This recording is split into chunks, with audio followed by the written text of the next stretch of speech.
We're all aware of the pollution of our physical environment, the exhaust and ozone in the air, the microplastics in the ocean, and the noise pollution.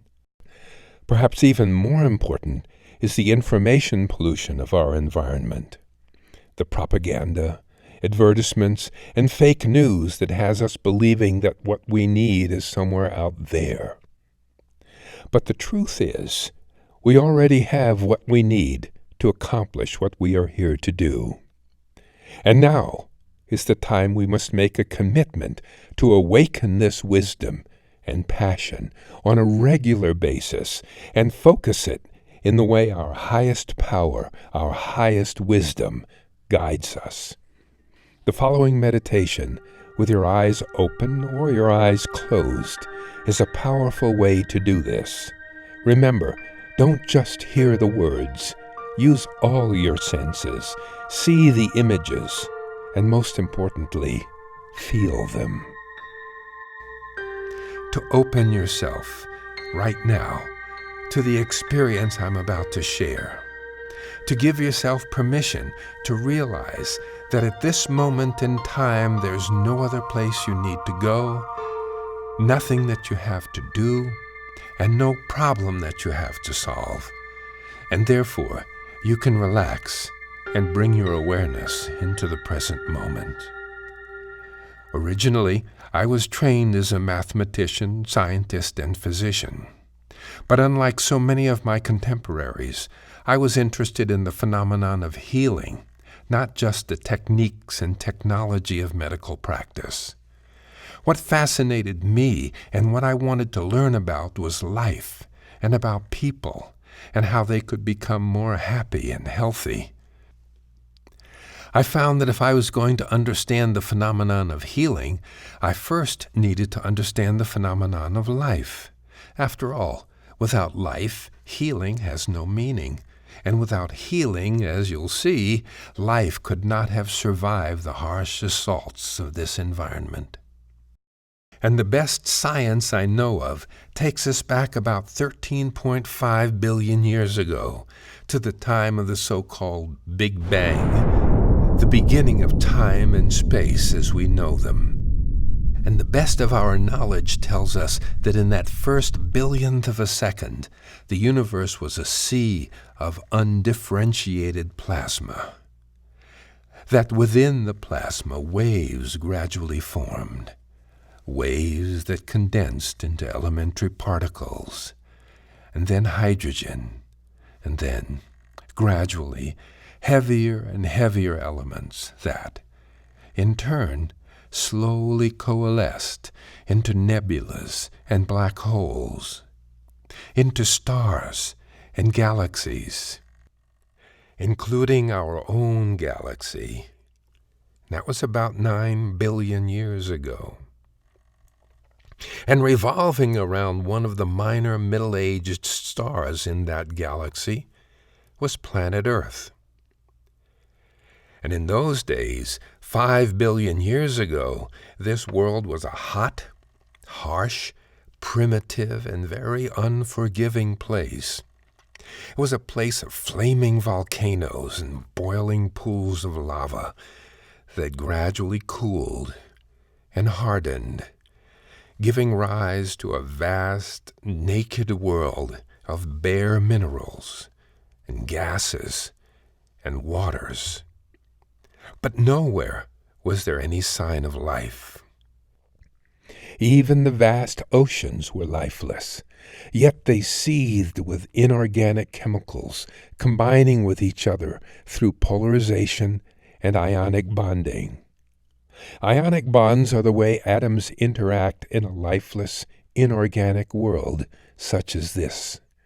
In inorganic bondings, atoms steal electrons from each other, become polarized into positive and negative ions, creating unstable, corrosive, and lifeless compounds. Just as in our daily lives, highly polarized attitudes do not produce lasting relationships. And then along came the carbon atom with a bright new idea. Why not share electrons? Instead of taking an electron from another element or having to lose one, carbon much prefers to share electrons with its neighbors. In this way, tight bonds are formed that are stable and balanced, without polarization.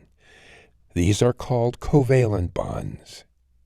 It was this new idea of covalently sharing electrons that made possible what we call organic chemistry, and that led, in turn, to that otherwise highly unlikely phenomenon we call living beings.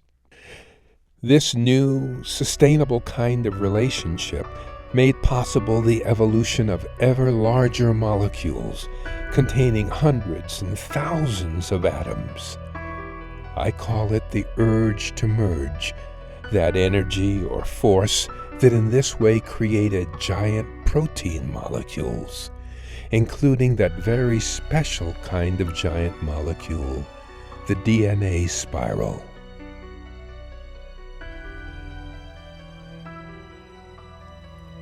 And then, at some point, a group of these giant molecules decided to cling together and wrap a membrane around themselves, giving rise to the first living cell.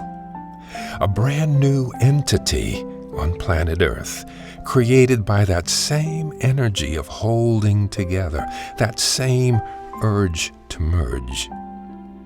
This membrane was necessary for life to continue. The cell had to keep it intact so that the internal environment could continue to carry on the processes of life: respiration, ingestion, elimination, metabolism, and sustain homeostasis. Obviously, if the membrane were to be broken, it would have to be closed rather quickly, lest the essence of its life drain away. Thus, a membrane had to have a way to sustain this wholeness and repair itself if it is interrupted and restore its wholeness. This is the process we call healing, which is the strong tendency to maintain wholeness and balance. So life and healing are very closely related, and may actually be the same thing or different expressions of the same deeper phenomenon, expressing the same essential urge to merge. And like this earliest cell, the very complicated bodies that we have still contain membranes, skin, and internal systems that must remain whole and that must heal from trauma back into wholeness. So when there's a trauma to the body, or a trauma to a family or a community or a nation for that matter, it gives rise to the need to quickly heal and become whole again, so that it does not lose that essence which maintains and sustains that life force. Another amazing thing about life is that it possesses the ability to reproduce itself, as that first cell did. And in time, as a result, soon there were lots of individual cells floating around, each one slowly mutating and becoming more unique, each one going its own way and doing its own thing, having essentially no relationship to the other cells around it.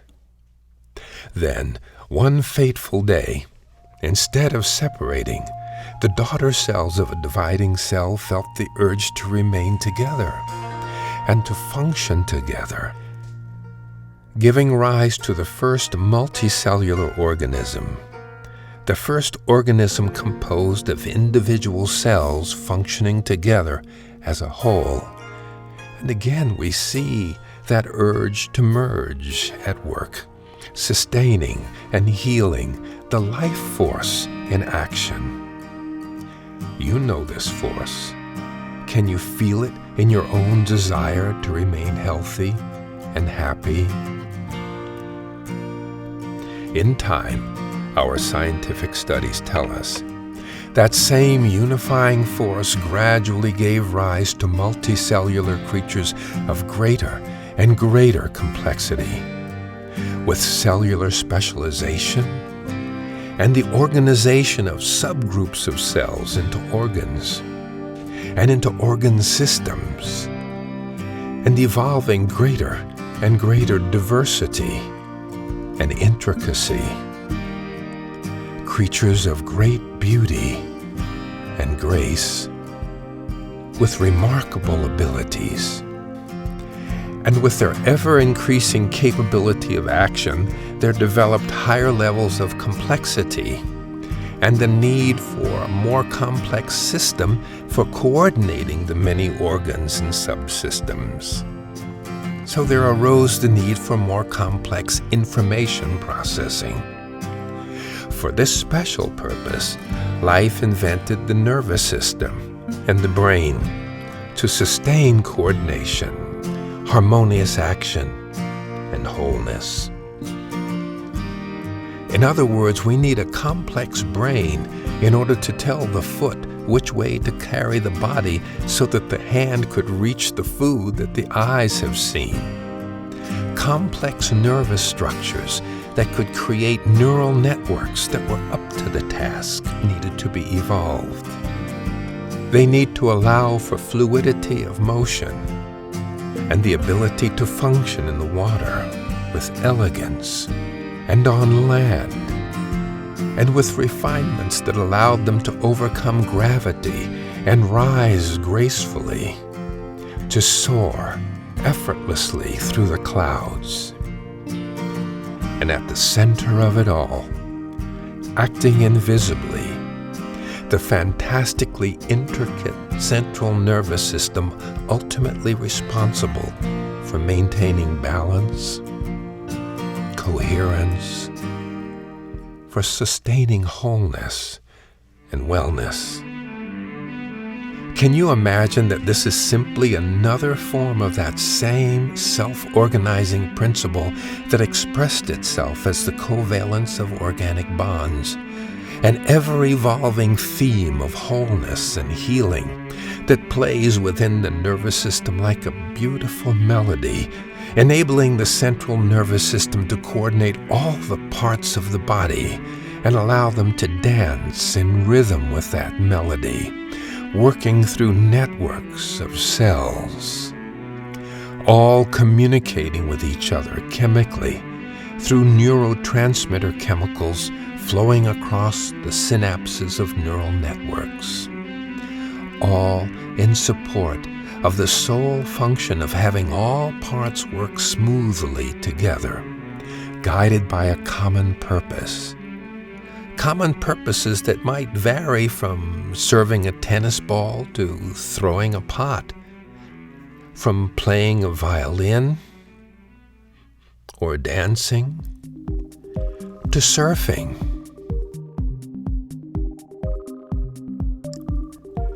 or doing a card trick, or texting a friend. Imagine the job of coordinating all these parts so accurately and with such synchrony, while still maintaining balance and coherency on the inside. Health. And as it evolved, the huge brain and nervous system of higher animals became able to express the urge towards sharing by sustaining wholeness and integrity in relationships with things and with others in the environment. Again, common purpose, oneness, and dynamic balance are crucial. Can you feel it at work here? That same force of holding together and functioning smoothly as a whole, that force that held together that first cell now holds together the members of the herd or family or community. In other words, that same force that creates health and wholeness within an individual is also responsible for creating health and whole relationships with respect to the environment and to others in the environment. It is a sensitive and responsive connection, this innate drive towards merging into a sense of oneness and shared purpose. And we see it most vividly in the higher animals, and especially the mammals. We see it in the extraordinary way they are guided from within to support each other and to gather in families and herds for the common good, to join together and to act together with like-minded and like-bodied others, to serve, to protect, and to band together as communities. Just as the carbon atoms found a way to share and join together in stable structures, just as organic molecules merged to create life, just as cells stayed together to create complex creatures, we see this same innate tendency among animals to form bonds that support common interest and function, interacting in a way that serves their shared values. And certainly nowhere is this life force more visible than in that incredible bond between mother and child. Have you felt this at some time in your life? Can you allow yourself to feel it right now? What we human beings call love is the emotional experience of this urge to merge, and the absolute joy of being with those you love. How strongly can you allow yourself to feel it right now as you think of those you have loved? And one of the more dramatic expressions of this urge towards oneness, the drive to merge in love, to have and to hold, is that form of love that produces new life. Erotic love, passionate love for a person and the beauty within that person. And you know the power that attraction has.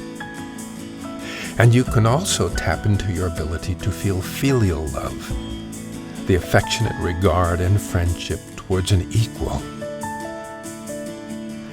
Agape, to will the good of another. And storge, or empathy, the ability to understand and share the feelings of another. And compassion, all forms of this same fundamental force. Can you feel it? Take a moment and imagine you can let yourself feel the love expressed in these images as you hold them in your mind. Feel it, and notice where in your body you feel it. And can you even experience interspecies love?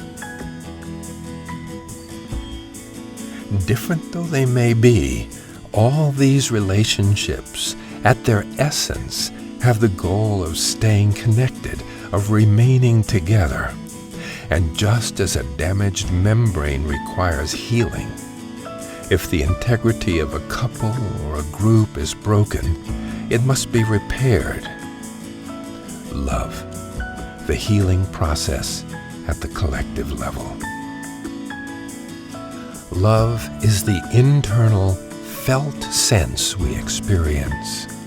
Healing is the phenomenon we observe in our physical, behavioral, mental, and emotional life.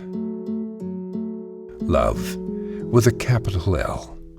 Shared values, integration, inclusiveness, both and, caring, intimacy, balance, harmony, empathy, compassion, wholeness, collective intelligence, and collective wisdom, and coherence. So give yourself permission to be, right now, in touch with your ability to feel love. And one surefire way to feel it more powerfully is to think of and mentally visualize someone who's precious to you and who you would hate to lose. Or someone who makes you feel that special feeling inside. A child, a lover, a beloved parent, or even a favorite pet. And feel it right now. And whether this be someone from your present or your past, this feeling can be an anchor for you. And whenever you return to this thought, you will recreate within a most important awareness about your power to love, to heal, and to live. Yet beyond this exquisite beauty and magic, as we are all aware, living is not unmitigated joy. There's pain in all our lives, physical pain and sickness, as well as emotional pain. There's the suffering we inflict upon ourselves and that inflicted by others. And there's the damage we do trying to escape our pain. And of course, there's violence at the collective level as well, and at the global level.